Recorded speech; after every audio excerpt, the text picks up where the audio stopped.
Assalamualaikum warahmatullahi wabarakatuh. Anak-anak, sebelum belajar dimulai, marilah kita berdoa terlebih dahulu. Pada pertemuan kali ini, kita akan membahas materi kelas 4, tema 6, subtema 3, pembelajaran 1. Perhatikan gambar berikut ini. Gambar tersebut menunjukkan kali pesanggerahan yang kotor dan kondisi kali pesanggerahan yang bersih. Menurutmu, siapakah yang berperan untuk mengubah sungai tersebut? Ternyata semuanya berasal dari satu orang yang peduli dan bertekad baik. Sekarang bacalah teks berikut ini. Si pendekar kali pesanggerahan. Keinginan untuk kembali melihat kali pesanggerahan di Jakarta yang bersih membuat Haji Khairuddin atau yang dikenal dengan Bang Idin berpetualang menyisiri bantaran sungai tersebut. Kali pesanggerahan yang dulunya tempat ia bermain air bersama teman-temannya telah berubah menjadi kali yang kotor, penuh sampah, berwarna hitam dan bau. Dengan berbekal golok dan tekad yang besar, ia mulai menyusuri bantaran sungai itu untuk melihat tingkat kerusakannya. Ia pun mulai membersihkan sampah-sampah yang menutupi sungai tersebut. Banyak anggota masyarakat yang menentangnya karena dianggap sebagai perusuh. Kegiatannya banyak terhalang justru oleh masyarakat sekitar sungai yang tidak memahami tujuan kegiatannya. Akan tetapi ia tidak marah. Baginya, untuk menyadarkan orang lain tidak perlu membalasnya dengan kekerasan. Ia melakukan berbagai cara untuk membuat masyarakat sekitar sungai sadar pentingnya merawat sungai sebagai sumber daya alam mereka. Akhirnya, berkat kesabaran dan tekad kuat, lambat laun kesadaran masyarakat mulai tumbuh. Bang Idin kemudian mengajak teman-temannya sesama petani penggarap untuk mengikuti langkahnya. Kini mereka berhasil menanam 40 ribuan pohon produktif di sepanjang bantaran kali. Burung-burung yang dulunya pergi akhirnya kembali. Mata air yang dulu tertutup sampah kembali hidup. Air kali pesanggerahan kini sudah normal kembali. Ikan-ikan bisa hidup dan berkembang biak. Sepanjang tepian kali pesanggerahan menjadi hijau. Burung-burung berkicau setiap hari. Bahkan burung cakaka yang bersarang di tanah dan sudah jarang ditemui di wilayah lain di Jakarta kini juga bisa ditemukan. Pohon-pohon yang mulai langka di Jakarta dapat dijumpai di sini. Belum lagi tanaman obat yang jumlahnya mencapai 142 jenis.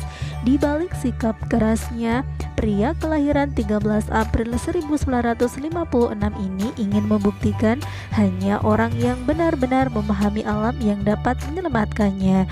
Di tangan Bang Idin, kali pesanggerahan yang kotor dengan bantaran yang tak terurus berubah menjadi lahan produktif dan alami. Berdasarkan bacaan tersebut, kita ketahui bahwa cita-cita Bang Idin adalah ingin melihat kembali kali pesanggerahan di Jakarta bersih. Dalam mewujudkan cita-cita tersebut, banyak sekali halangan yang dihadapi. Di antaranya adalah banyak anggota masyarakat yang menentangnya karena dianggap sebagai perusuh. Selain itu, kegiatannya juga banyak terhalang justru oleh masyarakat sekitar sungai yang tidak memahami tujuan kegiatannya. Namun begitu, Bang Idin tetap sabar, pantang menyerah, kerja keras, dan memiliki tekad yang kuat untuk mewujudkan cita-citanya. Adapun usaha yang dilakukan oleh Bang Idin untuk mewujudkan cita-citanya adalah membersihkan sampah-sampah yang menutupi sungai tersebut dan menyadarkan masyarakat sekitar menanam pohon yang produktif. Cita-cita Bang Idin sungguhlah mulia. Usaha dan kerja keras telah dilakukan untuk mewujudkan mimpinya yang dapat memberikan manfaat yang besar kepada masyarakat di sekitarnya. Ada banyak orang seperti Bang Idin yang bercita-cita untuk selalu menjaga dan melestarikan alam sekitarnya. Berikut ini adalah sebuah puisi untuk para pelestari lingkungan di Indonesia. Yuk kita baca bersama-sama.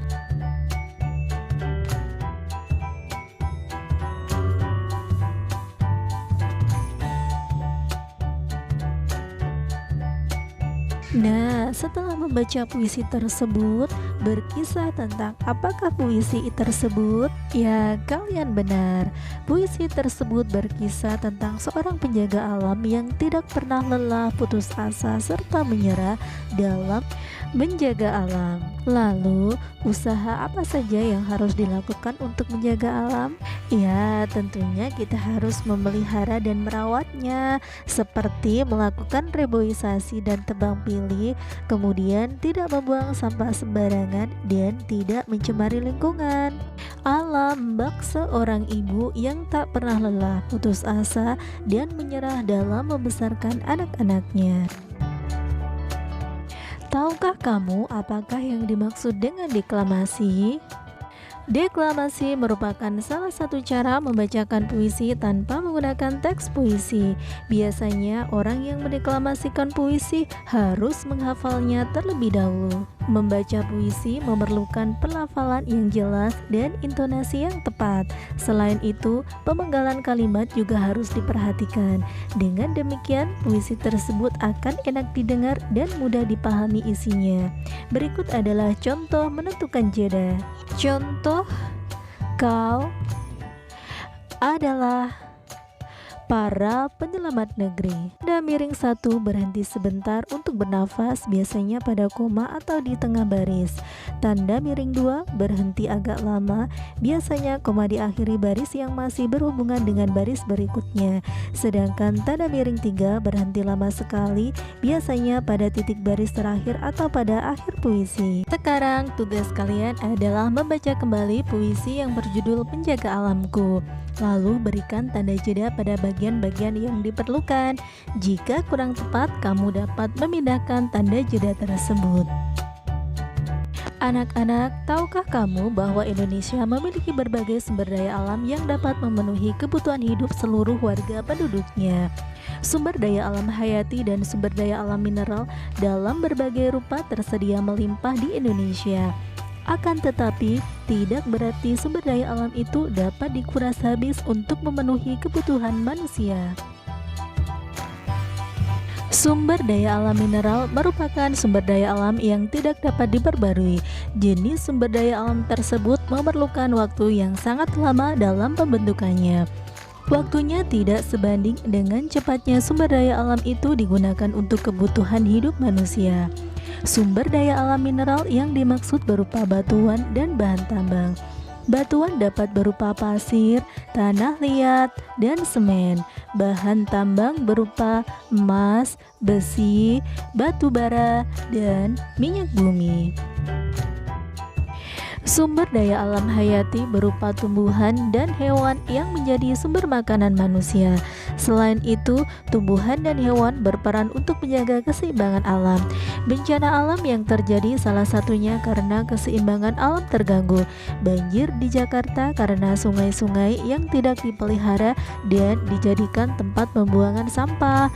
Hal ini menyebabkan kerugian yang sangat besar, baik bagi manusia maupun bagi makhluk hidup lainnya. Alam dan sumber daya alam memang harus dijaga agar lestari. Semua orang dapat melakukan sesuatu untuk menjaga dan memeliharanya. Jika alam rusak, manusia dan makhluk hidup lainnya akan kehilangan tempat tinggal dan sumber kehidupan. Oleh karenanya, manusia harus berusaha menjaganya. Salah satunya adalah dengan mengampanyekan usaha sederhana memelihara lingkungan melalui poster. Berikut adalah contoh poster.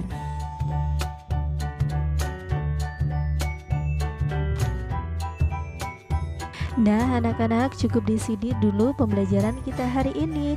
Sampai bertemu kembali pada kegiatan pembelajaran berikutnya. Wassalamualaikum warahmatullahi wabarakatuh.